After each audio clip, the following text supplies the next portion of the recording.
Lukas pasal yang ke-15 ayat yang pertama sampai ayat yang ke-7.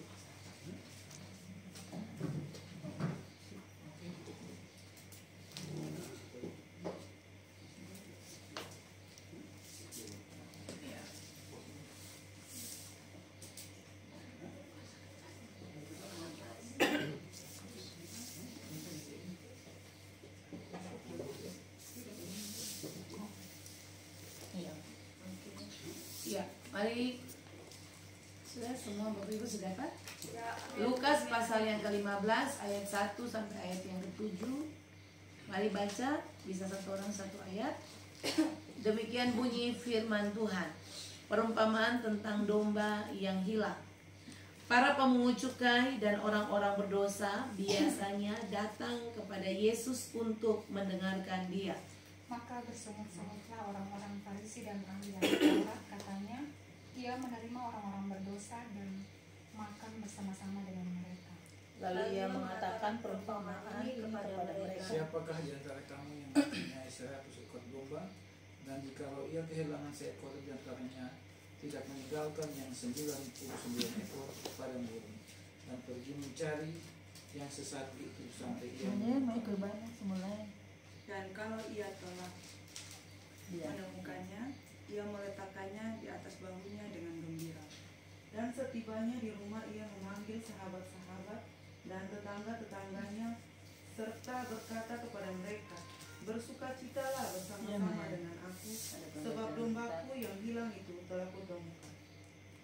Aku berkata kepadamu, demikian juga akan ada sukacita di surga karena satu orang berdosa yang bertobat, lebih daripada sukacita karena 99 orang benar yang tidak memerlukan pertobatan. Iya. Amin buat firman Tuhan. Iya, Bapak Ibu yang Tuhan Yesus berkati. Kita minta Bapak Ibu punya waktu beberapa menit untuk Bapak Ibu dan Beta akan sama-sama mendengar firman Tuhan yang luar biasa di saat sore hari ini. Nah, Bapak Ibu, hari ini Beta mau bicara tentang satu nilai kebenaran yang kita harus pahami bersama, tentang bagaimana respon surga atas pertobatan seseorang, ya. Jadi ternyata ketika ada orang yang bertobat, itu sebenarnya surga memberi respon yang sangat luar biasa. Amin. Nah, itu yang Bapak Ibu dan Beta harus ketahui, dan kita harus belajar bersama supaya Bapak Ibu dan Beta punya cara untuk memandang jiwa itu benar-benar cara memandang jiwa Bapak Ibu dan Beta harus benar-benar seperti apa yang Yesus ajarkan atau yang Yesus pandang. Nah, mari Bapak Ibu yang diberkati oleh Tuhan, kalau Bapak Ibu baca firman ini, Bapak Ibu harus tahu gini, bahwa ternyata pertobatan itu sebenarnya itu adalah perintah Tuhan. Amin. Alkitab jauh-jauh sebelum hari ini, sejak 2000 tahun yang lalu, Bapak Ibu, Alkitab sudah bicara tentang pertobatan. Alkitab selalu bilang, Bapak Ibu kalau baca firman Tuhan, Yohanes Pembaptis, dia menyerukan tentang pertobatan. Dia bilang bahwa bertobatlah kamu karena kerajaan surga sudah dekat. Amin. Nah, seruan itu Bapak Ibu sebenarnya sampai hari ini pun itu masih ada, dan itu yang Tuhan tunggu, Tuhan kehendaki dari Bapak Ibu dan Beta. Untuk itu, ketika Bapak Ibu membaca firman Tuhan di dalam kitab Lukas pasal yang ke-15 ayat 1 sampai ayat 7, Bapak Ibu akan lihat di situ bagaimana Yesus sangat-sangat punya kepentingan. Yesus sangat-sangat serius dengan jiwa. Katakan jiwa. Amin. Nah, mari kita belajar Bapak Ibu. Coba Bapak Ibu perhatikan ayat pertama sebelum Bapak Ibu melihat tentang bagaimana pertobatan, tentang bagaimana hal yang sangat luar biasa ini yang Yesus serukan, yang Yesus bicara. Bapak Ibu lihat pertama, ayat pertama, kalau Bapak Ibu perhatikan sama-sama, Bapak Ibu perhatikan di situ. Bapak Ibu lihat ayat pertama dari Lukas pasal 15, dia berkata begini. Para pemungut cukai dan orang-orang berdosa biasanya datang kepada Yesus untuk mendengarkan Dia. Amin.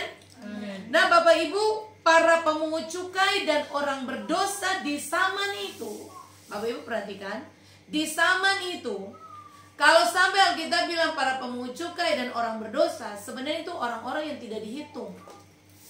Orang Farisi dan orang Yahudi, ahli-ahli Taurat, itu selalu memandang orang berdosa dan pemungut cukai itu adalah orang-orang terpinggirkan, orang-orang yang tidak terpandang, orang-orang kaum marginal yang sebenarnya begini, tidak punya pengaruh apa-apa, gitu.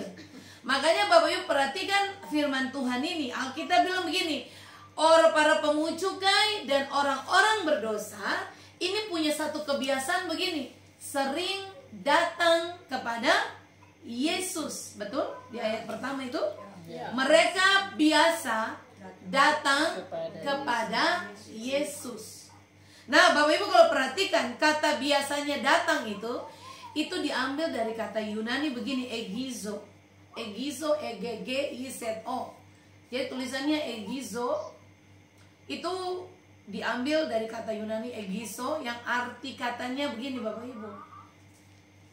Orang-orang berdosa dan pemungut cukai itu punya kebiasaan suka membuat pendekatan pribadi dengan Yesus. Amin. Jadi Alkitab bilang ternyata pada zaman itu orang berdosa, orang pemungut cukai itu punya satu kebiasaan datang mendekatkan diri dengan Yesus. Mereka membuat pendekatan pribadi dari kata egizo. Oke? Nah, Bapak Ibu lihat alasan mereka datang untuk mendekatkan diri kepada Yesus sebenarnya dorong punya alasan. Kenapa dorong datang mendekatkan diri? Gini Bapak Ibu, pertama, orang-orang ini merasa bahwa dorong tuh orang yang sebenarnya tanpa Yesus dorong tidak bisa bikin apa-apa. Amin. Kalau orang ahli Taurat dan orang Farisi, dorong yang perlu datang membuat pendekatan dengan Yesus. Karena apa? Dorong ini terkenal adalah orang-orang yang sangat merasa diri itu paling hebat. Dorong merasa diri paling tahu, merasa diri adalah orang-orang suci, orang-orang yang perlu butuh Yesus pada zaman itu. Nah, beta mau bilang buat Bapak Ibu semua, mari kita belajar dari orang-orang berdosa dan orang pemungut cukai di saat itu. Kalau Bapak Ibu adalah orang-orang yang merasa bahwa Bapak Ibu saya bisa hidup tanpa Tuhan, mari Bapak Ibu datang membuat pendekatan dengan Tuhan. Amin. Mari egizo. Sebab begini Bapak Ibu itu mau bilang, kadang-kadang Bapak Ibu tanpa ketong sadar, Bapak Ibu merasa, mungkin Bapak Ibu saya merasa bahwa Bapak Ibu lebih baik dari orang. Tapi Bapak Ibu punya sikap saja yang saya mau cari Tuhan, saya mau beribadah sungguh-sungguh. Bapak Ibu sudah dikategorikan orang yang tidak mau mencari Tuhan. Amin. Orang berdosa pada zaman itu, pemungut cukai pada zaman itu, dorang punya kebiasaan, Alkitab tulis biasa. Biasa itu berarti begini, dorang sering datang, bukan satu kali, dua kali. Tetapi dorang sudah membangun gaya hidup adalah selalu membuat pendekatan pribadi dengan Yesus. Amin. Makanya kalau Bapak Ibu belajar Alkitab, Bapak Ibu akan dapati begini. Di dalam Alkitab, Yesus itu selalu punya kebiasaan juga adalah bergaul dengan orang-orang berdosa. Betul ke saya? Ya. Tuhan Yesus itu, dia paling suka bergaul dengan orang berdosa. Bergaul dengan para pemungut cukai. Bapak Ibu, di dalam Alkitab ada banyak sekali kisah tentang bagaimana Yesus membuat pendekatan dengan pemungut cukai.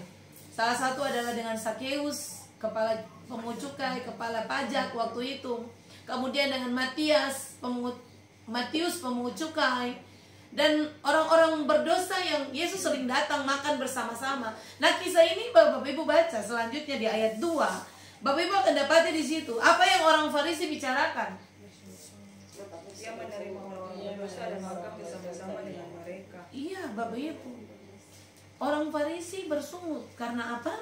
Orang Farisi melihat orang berdosa dan para pemungut cukai sering datang kepada Yesus. Ini orang mulai menghakimi. Nah, Bapak Ibu perhatikan, akhir zaman ini Roh Farisi paling menguasai orang percaya. Betul gak sih? Kalau ketemu hidup benar cari Tuhan, itu kadang-kadang orang itu suka menghakimi.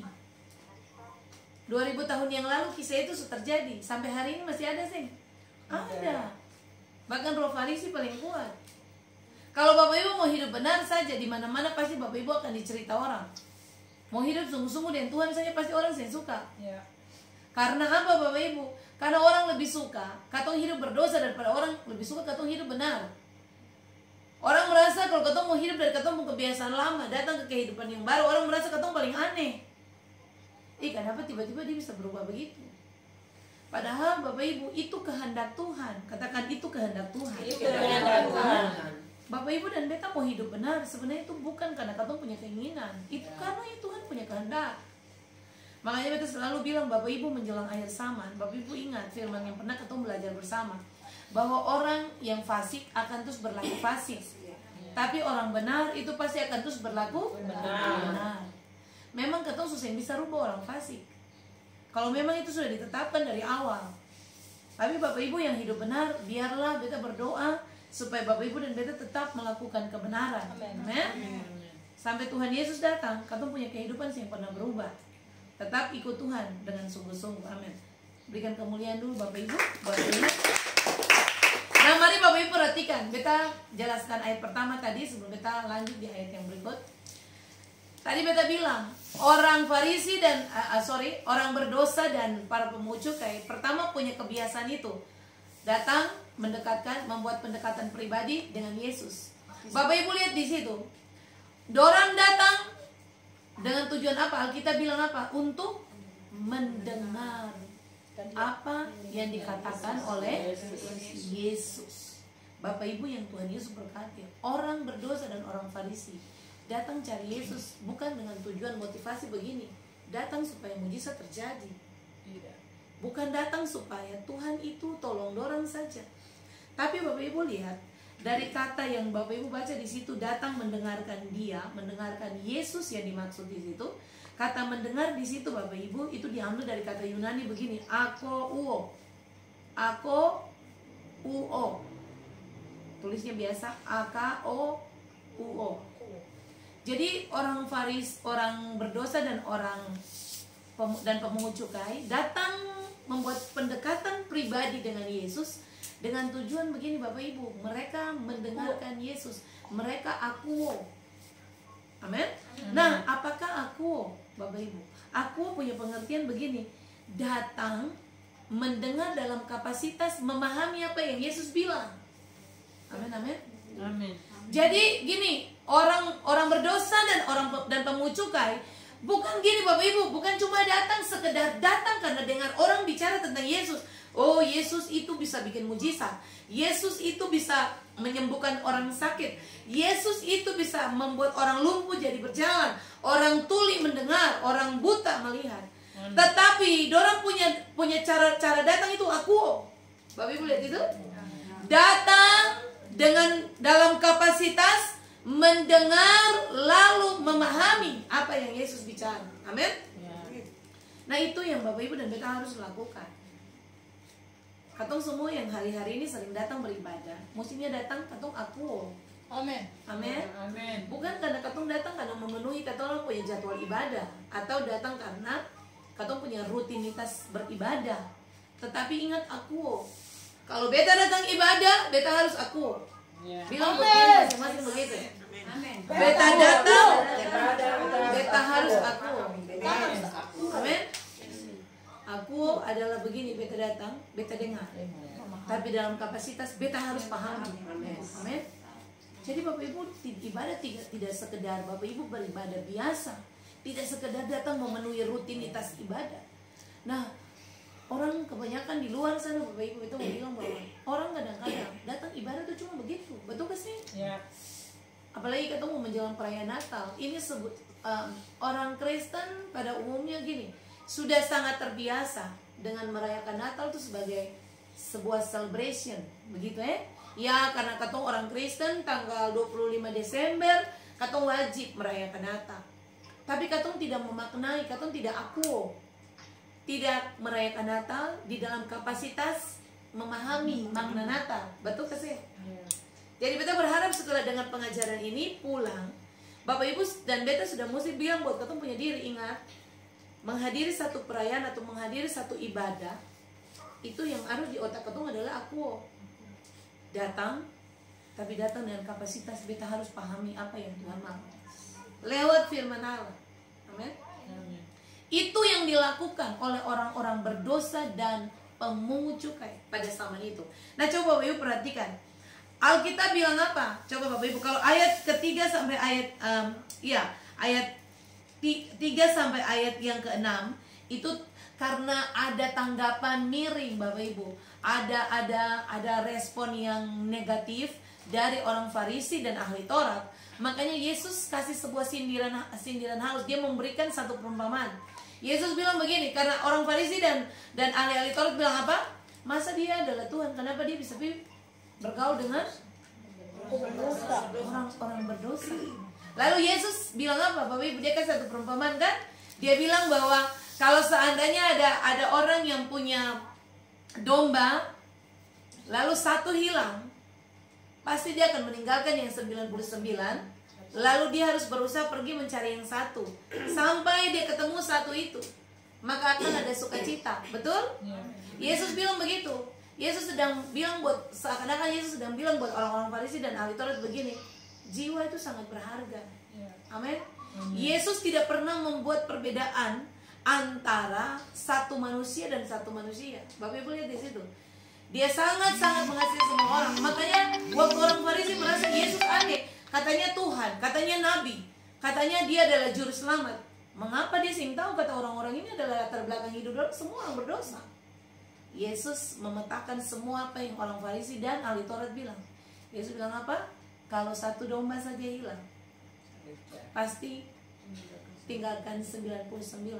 Tuhan Yesus bilang apa? Lebih baik satu yang membutuhkan pertobatan daripada 99 yang tidak memerlukan pertobatan. Bapak Ibu, ini prinsip kebenaran yang Bapak Ibu dan beta semua mesti pegang sampai Tuhan datang. Amin. Amin, amin. Amin. Jiwa itu berharga. Coba bilang jiwa itu berharga. Jiwa itu berharga. Beta merasa sih kebetulan juga firman ini datang di akhir tahun. Karena apa? Karena Tuhan mau datang Bapak Ibu. Bapak Ibu dan beta harus benar-benar untuk punya pemahaman tentang jiwa itu begini. Kasihan kalau orang-orang di luar sana yang belum hidup tahu kebenaran. Jadi Bapak Ibu dan beta sing jadi orang yang egois, yang cuma mementingkan diri. Yang penting datang di persekutuan ini, katong dengan firman, katong pahami sendiri. Lalu katong yang hidup berbagi firman atau berbagi kebenaran dengan orang di luar sana. Bapak Ibu yang datang dengan firman, beta sangat percaya Bapak Ibu pasti memahami, datang dengan kapasitas memahami. Lalu pulang tolong juga, kalau ada di kantor dan teman-teman, biar sing khotbah panjang lebar seperti apa yang beta bicara. Tapi Bapak Ibu kasih poin-poin penting saja. Tuhan mau datang, mari katong harus begini, katong harus punya kebiasaan datang, membuat pendekatan pribadi dengan Tuhan. Itu yang Bapak Ibu harus berbagi itu untuk orang di sekitar Bapak Ibu. Amin. Amin. Ya, jadi ingat ini baik-baik Bapak Ibu. Yesus kasih perumpamaan itu. Nah, coba Bapak Ibu perhatikan ayat yang berikut. Coba lihat ayat yang berikut. Ayat yang ke-7. Alkitab bilang apa Bapak Ibu lihat? Alkitab bilang coba Bapak Ibu baca Lukas 11 ayat 28 dulu. Lukas pasal 11 ayat 28 sebelum kita lanjutkan di ayat yang ke-7. Tetapi ya sebenarnya Lukas pasal 11 ayat 28. Tetapi ia berkata, yang berbahagialah ialah mereka yang mendengarkan firman Allah dan yang memeliharanya.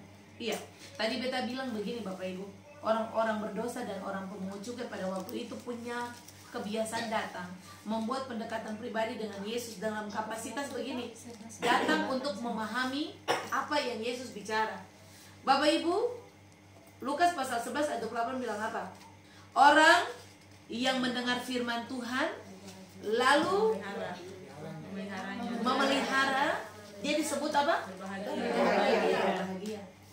Bapak Ibu datang di sini, Bapak Ibu datang akuo, datang dalam kapasitas mendengar lalu memahami firman. Alkitab bilang gini, Bapak Ibu dan beta dikategorikan orang berbahagia. Amin. Amin. Jadi ternyata standar yang Alkitab pakai untuk bahagia bukan katong uang banyak. Bukan Bapak Ibu hidup dalam segala kelimpahan. Tapi Alkitab bilang, Bapak Ibu dengar, pahami, lalu pelihara firman itu. Seperti apa yang katong pernah belajar, seperti harta karun kan? Bapak Ibu dikategorikan seperti orang yang sangat berbahagia. Bapak Ibu, berbahagia itu diambil dari kata Yunani makarios. Makarios. Terus biasa makarios, apakah makarios Bapak Ibu? Makarios punya pengertian begini. waktu Bapak Ibu datang membuat pendekatan dengan Tuhan, lalu Bapak Ibu memahami apa yang firman Tuhan bicarakan, Bapak Ibu akan makarios. Bapak Ibu akan diberkati dan beruntung dalam hidup. Amin. Ingat itu, Bapak Ibu akan diberkati dan beruntung dalam hidup. Kemudian begini, Bapak Ibu punya kehidupan akan cemerlang. Amin. Jadi makarios itu begitu, orang yang berbahagia. Waktu dia dengar firman, lalu dia pahami firman, dia disebut orang yang makarios. Orang yang begini, orang yang sangat diberkati dan beruntung dalam hidupnya, kemudian kehidupannya juga cemerlang. Amin. Luar biasa Bapak Ibu. Lalu cemerlang hidup Bapak Ibu dan Beta. Amin. Amin. Jadi kalau Bapak Ibu mau beruntung dalam hidup, pahami firman. Makanya waktu merenungkan firman ini begini Bapak Ibu, tiba-tiba Tuhan ingatkan Beta begini. Kalau Bapak Ibu mau kelihatan Bapak Ibu punya semua kehidupan beruntung dan berhasil, pahami firman Allah. Amin. Ingat bukan sekedar mendengar, tapi aku bilang mendengar di dalam kapasitas harus pahami. Itu baru bilang bahagia. Berarti kalau orang dengar saja, lah orang yang mengerti firman, dia bukan kategori bahagia kan? Karena mesti dengar dulu, mengerti, baru bahagia. Amin. Itu yang Tuhan ajar Bapak Ibu dan Beta hari ini. Jadi betapa penting orang itu pahami firman. Makanya Beta sangat-sangat percaya gini. Bapak Ibu yang datang tiap saat ibadah, Bapak Ibu dengar firman hebat-hebat begini, firman yang luar biasa begini, Bapak Ibu ini orang-orang luar biasa. Amin. Yesus. Luar biasa. Bapak Ibu orang-orang yang sangat diberkati. Bapak Ibu punya kehidupan yang cemerlang. Amin. Coba Bapak Ibu bayangkan di luar sana, mungkin orang saya dapat makanan rohani yang enak kayak ketong begini. Orang memang betul dengan firman, tapi orang mau jelaskan firman sampai sedetail-detail ini agak susah, betul? Agak susah. Jadi Bapak Ibu dan Beta dikatakan berbahagia karena katong mengerti sekali apa yang firman Tuhan katakan. Mari tepuk tangan orang-orang yang berbahagia. Haleluya. Lalu Bapak Ibu lihat sama-sama tadi di dalam Lukas 11 ayat 28. Setelah berbahagia, Alkitab bilang orang yang berbahagia lalu memelihara kan? Memelihara firman Tuhan. Tadi Beta bilang, dia berbahagia, dia makarios, lalu dia harus benar-benar pelihara firman Tuhan. Kata memelihara itu diambil dari kata Yunani pulasso. Pulasso. P-H-U-L-A-S-S-O. Pulasso. Iya. Jadi kalau mau bahagia mesti simpan harta karun. Pulasso itu adalah menyimpan firman sebagai harta karun. Tadi Beta bilang. Oke?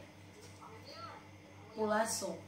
Jadi supaya dikatakan bahagia tadi Beta bilang di dalam ayat Lukas 11 ayat 28 bilang harus pulasso, simpan firman sebagai harta karun. Bapak Ibu akan dikategorikan sebagai orang yang makarios, orang yang berbahagia, diberkati dan hidupnya cemerlang. Iya. Oke. Lalu Bapak Ibu ayat terakhir, Bapak Ibu perhatikan ayat terakhir. Firman Tuhan katakan, coba lihat ayat terakhir. Aku berkata kepadamu, demikian juga akan ada sukacita di surga karena satu orang berdosa yang bertobat, lebih daripada sukacita karena 99 orang benar yang tidak memerlukan pertobatan. Iya, Bapak Ibu mari Beta bilang, ini ayat yang hebat. Bapak Ibu, Alkitab tidak pernah tulis begini, akan ada sukacita besar di surga waktu orang memberi atau orang sumbang gereja atau orang berbuat kebaikan. Alkitab tidak pernah tulis begitu Bapak Ibu ya. Alkitab cuma bilang begini, kalau ada satu orang saja bertobat, maka surga bersukacita. Beta percaya begini Bapak Ibu, kalau satu saja bertobat, surga bersukacita. Bagaimana kalau ada banyak orang yang bertobat? Amin.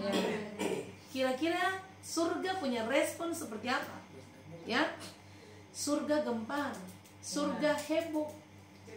Karena ada orang yang berdosa yang mau hidup dalam kebenaran. Nah, Bapak Ibu lihat, kata bersukacita, sukacita itu diambil dari kata Yunani cara, C-H-A-R-A. Cara punya arti begini Bapak Ibu, kalau ada satu orang berdosa bertobat, maka kegembiraan surga itu sangat besar. Kalau sampai Alkitab bilang bahwa di surga itu ada kegembiraan yang sangat besar, Bapak Ibu, itu tuh pesta tuh. Itu pesta. Jadi beta percaya ketika Usi Ece terima Yesus sebagai Tuhan dan Juru Selamat pribadi, Usi Ece bertobat hari itu, beta percaya masing-masing catatnya pun tanggal pertobatan ya. Tanggal lahir baru. Hari itu, detik itu, beta percaya begini. Surga pesta karena Usi Ece pun nama tertulis dalam buku kita. Amin, amin, amin. Bapak Ibu luar biasa. Bapak Ibu semua di sini yang dilayani pertobatan, pada saat Bapak Ibu berkata, dan saya buka hati saya terima Yesus sebagai Tuhan dan Juru Selamat pribadi. Detik itu Bapak Ibu, Alkitab mencatat namamu dicatat dalam buku kitab kehidupan anak domba Allah. Lalu Alkitab bilang begini, ada sukacita besar yang terjadi di surga dengan kemuliaan Tuhan Yesus. Bapak Ibu, iya, amin. Bapak Ibu yang diberkati Tuhan, luar biasa. Tuhan tidak pernah mencatat dalam firman-Nya surga bersukacita karena ada hal-hal lain, tapi surga bersukacita cuma karena ada orang bertobat saja. Surga pesta. Dan surga memberi penghargaan buat kita. Amin. Jadi kalau ketemu orang, mau doakan dia, kalau dia belum bertobat, serahkan dia saja. Saya bisa tunggu-tunggu yang lain. Bapak Ibu saja bisa. Bapak Ibu punya kuasa dan otoritas untuk melakukan itu. Amin. Yang ikut tuh telepon Mimi Jos, Bang, untuk datang berdoa yang perlu. Ada apa saat, di mana sah? Kalau memang pas Tuhan bawa cerita-cerita dan dia tiba-tiba dia mulai membuka hati, jangan lepaskan dia, lalu Bapak Ibu serahkan dia. Mari kawan, kata doa berdoa sedikit. Doakan dia di tengah-tengah doa, arahkan dia, tuntun dia, bilang dia ikut apa yang Bapak Ibu bilang. Lalu arahkan dia terima Yesus sebagai Tuhan dan Juru Selamat pribadi. Hari itu surga pesta, hari itu juga Bapak Ibu punya upah besar di surga. Amin. Iya, jadi Bapak Ibu ingat, pertobatan itu adalah kehendak Tuhan. Tadi kita bilang di awal, oke? Nah, Alkitab bilang, aku berkata kepadamu, dengan demikian juga akan ada sukacita di surga karena satu orang berdosa yang bertobat. Kata bertobat diambil kata Yunani metanoeo, ya, metanoeo yang dia punya asal kata dari metanoia. Tapi Bapak Ibu, metanoeo. Metanoeo.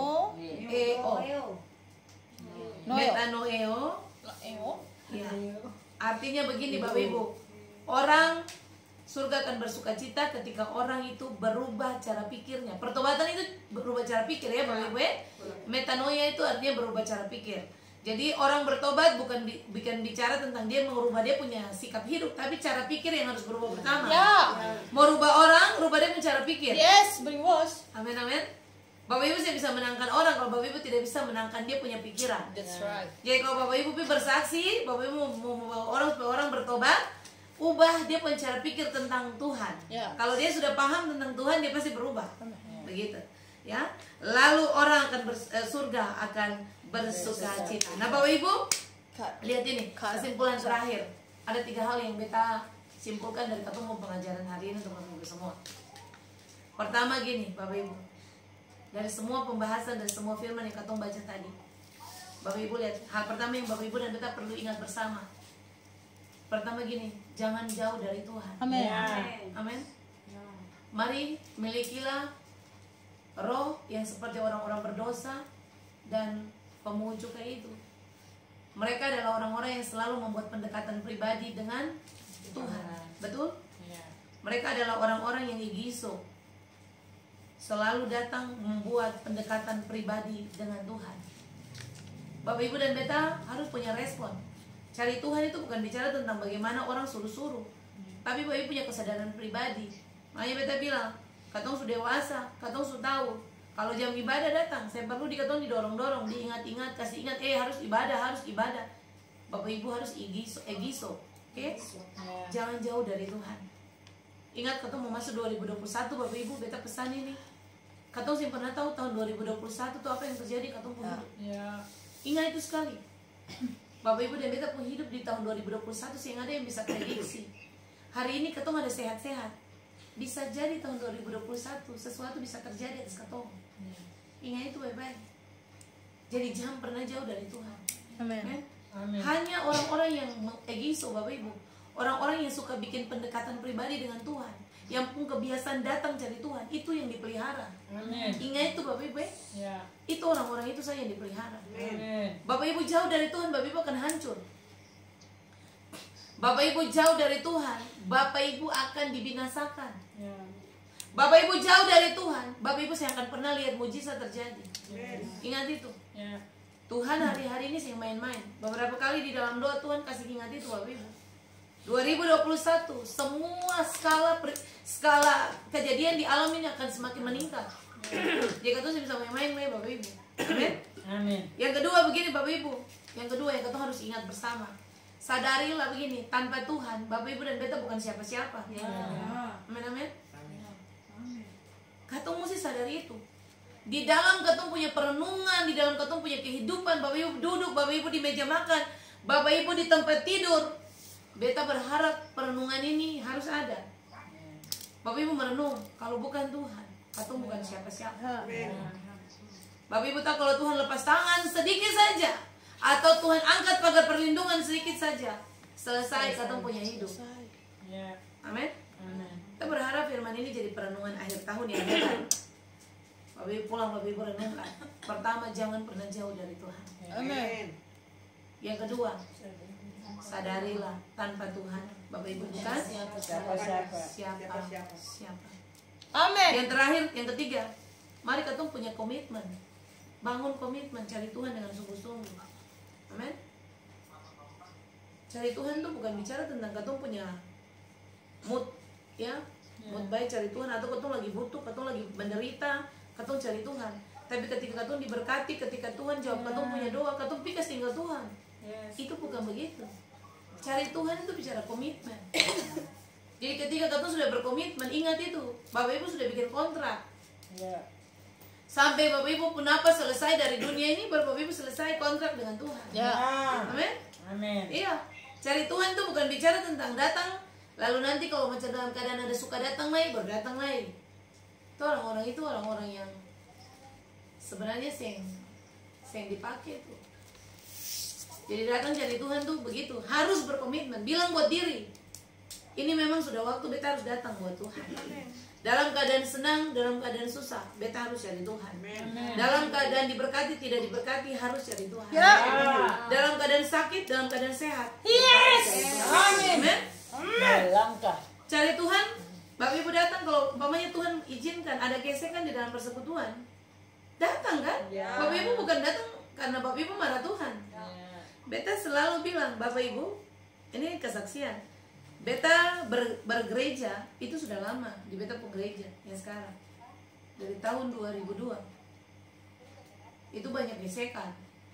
Tapi itu yang dari awal beta ikut Tuhan, beta sudah tanam itu dalam beta pendiri. Beta sudah bilang bahwa gereja itu bukan Bapak Pendeta yang gembalakan gereja, itu pun gereja. Gereja itu Tuhan Allah punya. Jadi kalau beta senang dengan siapapun di dalam gereja, beta harus datang. Karena beta tidak berurusan dengan orang-orang yang ada di dalam gereja itu. Beta sedang berurusan dengan Tuhan yang beta membuat komitmen. Amin. Kalau Bapak Ibu punya pemahaman seperti ini, Bapak Ibu akan bertumbuh. Amin. Tertanam kokoh dan bertumbuh. Tapi kalau Bapak Ibu adalah orang-orang yang dewasa, datang ibadah, pas toki yang satu, angkat kaki pindah gereja lain. Habis sudah toki situ, pindah lain. Sampai Tuhan Allah datang, tinggal pindah. Tidak bertumbuh. Jangan punya roh yang seperti itu ya Bapak Ibu. Roh yang suka kayak Andarinho. Datang, colopanta di sini, rasa-rasa. Gereja ini boleh enak kayaknya, mantap tepuk tangan, hebat Iya. Tapi pas begitu ada tumbuh sedikit, ada gesekan sedikit, gereja ini akan begini. Tidak boleh. Kita semua persekutuan ini ada orang yang suka menjelek-jelekan orang pun gereja. Amin. Tidak boleh. Bapak Ibu Tuhan saya pernah ajar katong begitu. Bapak Ibu harus paham, semua gereja mengajarkan orang hidup benar. Amin. Yang bermasalah itu pribadi orang itu, bukan gereja. Amin, amin. Ingat itu salah Bapak Ibu ya. Tanamkan itu dalam katong pemikiran. Gereja tidak pernah ajar orang pi hidup pencuri. Gereja yang ajar orang pi hidup sabarang-sabarang. Tidak. Gereja ajar orang pi hidup benar. Ya. Orang yang bermasalah pribadi orang. Ya. Jadi jangan Bapak Ibu bilang, "Ih, katong pi gereja itu kayak katong sih dapat hadirat." Hadirat itu Bapak Ibu yang ciptakan, bukan gereja yang ciptakan. Di mana saja perbiasakan Bapak Ibu bisa ketemu Tuhan. Amin. Di mana saja biasakan ketemu Tuhan. Ada di gereja yang slow, gereja yang sedikit cakadidi, gereja rock and roll, biasakan ketemu Tuhan di situ. Amin. Supaya Bapak Ibu datang ibadah, Bapak Ibu tergantung dari situasi gereja. Iya. Itu yang harus katong tanam bersama. Jadi ingat 3 hal itu Bapak Ibu. Ini pesan di akhir tahun. Amin. Bapak Ibu harus tanam itu sekali. Bahwa pertama, jangan jauh dari Tuhan. Yang kedua, sadarilah tanpa Tuhan Bapak Ibu sehingga bukan siapa-siapa. Yang terakhir, milikilah komitmen untuk cari Tuhan sungguh-sungguh. Amin. Bapak Ibu kita selesai. Kiranya firman ini memberkati Bapak Ibu sekalian. Tuhan Yesus memberkati. Amin. Buat firman Tuhan. Mari berikan kemuliaan buat Tuhan.